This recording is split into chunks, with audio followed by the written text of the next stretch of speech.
مساء الخير زميلي طارق، مساء الخير لكم مشاهدي ومتتبعي قناة النهار. إذا اختتم منذ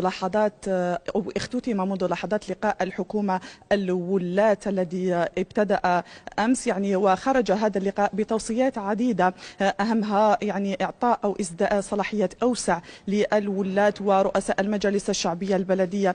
يحضر معي وزير الداخلية والجماعات المحلية السيد إبراهيم مراد. سيد إبراهيم مراد، معالي الوزير خرجوا بتوصيات عديدة خرجت بها الورشات. هل أنتم بوزارة الداخلية ستتبعون هذه التوصيات ومدى تجسيدها على أرض الواقع؟ بطبيعة الحال. وأشرف قبل قليل إذن السيد رئيس الوزراء السيد الوزير الأول على اختتام هذه الفعاليات التي بدأت يوم أمس بإشراف السيد رئيس الجمهورية على افتتاحها، والتي أدلى إذن بسياسات دوما كانت لصالح المواطن، كانت مكملة لكل ما قام به منذ 5 سنوات. وهذا اللقاء الذي يأتي بالضبط في هذا الظرف مهم جدا مع بداية عهدته الثانية، فهذا يعتبر مسار تكميلي لما قام به من جهد ومن نتائج جد ملموسة من قبل، ومن خلال توجيهاته التي أسداها للجميع. إذن كانت هناك ورشات، تم 5 ورشات التي تضمنت إذن التطرق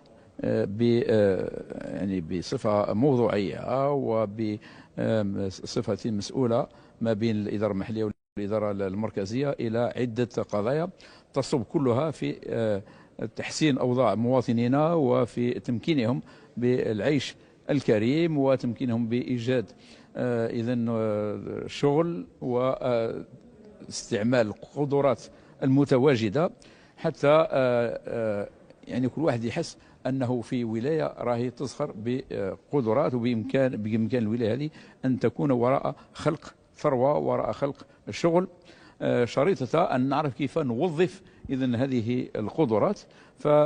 وكل إذن استعمال هذه القدرات ستصب حتما في هذا الإطار، ألا وهو ترقية المواطن وترقية الوسط الذي يعيش فيه بطبيعة الحال. إذن هذا المواطن الذي نريده دوما إيجابيا، هذا المواطن الذي نريده أن هو يبعد يثمن هذه القدرات، لابد أن نقنعه، وما نجم نقنعه إلا بإذن ترجمة هذه القرارات التوصيات التي خرجت بها الورشات بالعشرات إلى عمليات نعمل احنا جاهدين على المستوى المركزي وعلى مستوى الولايات، سنعمل جاهدين لتجسيدها ميدانيا. وبطبيعة الحال سيكون تقييم من حين إلى آخر، والتقييم الأساسي هو ما أدلى به يوم أمس السيد رئيس الجمهورية، إذ صرح بأن في غضون سنة إن شاء الله، مثلا بالنسبة للتوظيف، بالنسبة للتشغيل، لازم كل والي يجي ما قام به من عمل حتى يمكن الشباب تاعنا متخرجين من الجامعات ومن مراكز التكوين ومن حاملي المشاريع قداه منصب شغل قمنا به. سيد الوزير، حتى لا نطيل عليكم، رئيس الجمهورية طمأن رؤساء المجالس الشعبية البلدية والولائية، قال أنهم محميين من طرف رئيس الجمهورية، وإذا قاموا بخطأ إداري يحتسب خطأ إداري في حقهم. كيف سيساهم هذا الأمر في بعث الاقتصاد المحلي والاستثمار في الولايات؟ هذا ما يدفع بالاقتصاد المحلي، ما دام المسؤول الأول مشرف على كل هذا على مستوى الولاية، إذن يحس روحه أنه مؤمن، وكش ما كان من تأمين وطمأنة من قبل السيد رئيس الجمهورية.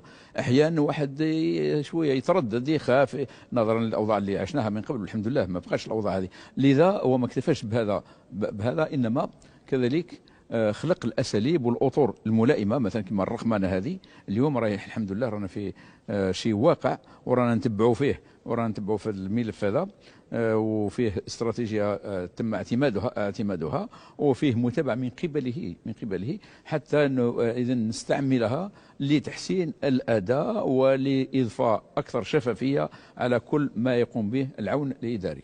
شكرا لكم سيد الوزير. إذا زميلي طارق، كان معنا وزير الداخلية والجماعات المحلية السيد إبراهيم مراد، قدم لنا ربما حوصلة حول ما جاء في هذا اللقاء، لقاء ولاة الوطن وحكومة نادير العرباوي.